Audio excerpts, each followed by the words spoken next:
xibaar yu wér te wóor ca tàng ba abonnez-vous pour ngeen di mën di jot suñuy vidéo.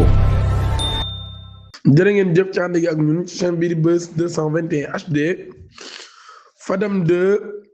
daan nay wax na dakk loolu yi nag mu daal di koy dëggal ginnaaw bi nga xamee ni combat yu jeex dañ koy faral di ciblé waaye combat Eumeu Sène ak Ada Fass ba mu jeexee daan nay déposer une plainte contre benn waay bu dëkk ca Pikine ñu koy wax moom mi sax yoon daan na koy teg loxo placé ko en garde à vue ca brigade de recherche bu Kër Massar ñëw ci beneen mbir ku ñu defeere pour traiter des personnes proxénétisme, exploitation d'un établissement sans autorisation, division nationale de lutte contre le trafic des migrants ak ay pratiques yu mel noonu di DNLT de la direction de la police aux frontières DEPAF daan nañu procéder le 20 avril 2026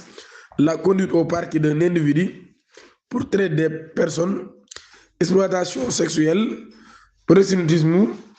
incitation à la débauche ci loolu day ak exploitation boo xam ne nag exploité sax ab auberge ci lu amul benn agrément.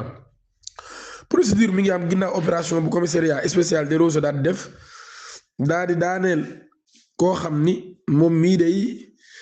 dafa yoroon ab auberge doon fa téye ay nit ñuy jaay seen bopp ñeneen ñi day sénégalais ñeneen ñi sax day étrangère.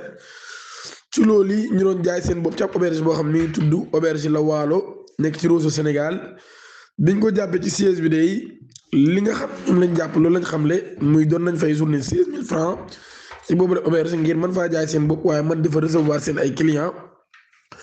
ba tey ci boobee leen mbir ñoom day am sax koo xam ni wax na ne ci Nigéria lañ ko jëlee waaye li ci gën a doy waar dañ koo xamaloon ni am na ab bor bu mu war a fay bu toll ci 3 millions de francs CFA mu nekk ab bor boo xam ni bor fictif la buñ ko doon fayloo ginnaaw buñ ko jëlee ci boobee lam réew ñu nekk ñoo xam ne kon ñu nga téye leen foofee doon leen jaayloo seen bopp te ñoom avoué nañ ko te nangu nañ ko moo tax arrestation yooyu daal di am ñu naan ngeen abonné ci chaîne bi activé cloche notification bi tey ma vidéo bi jërë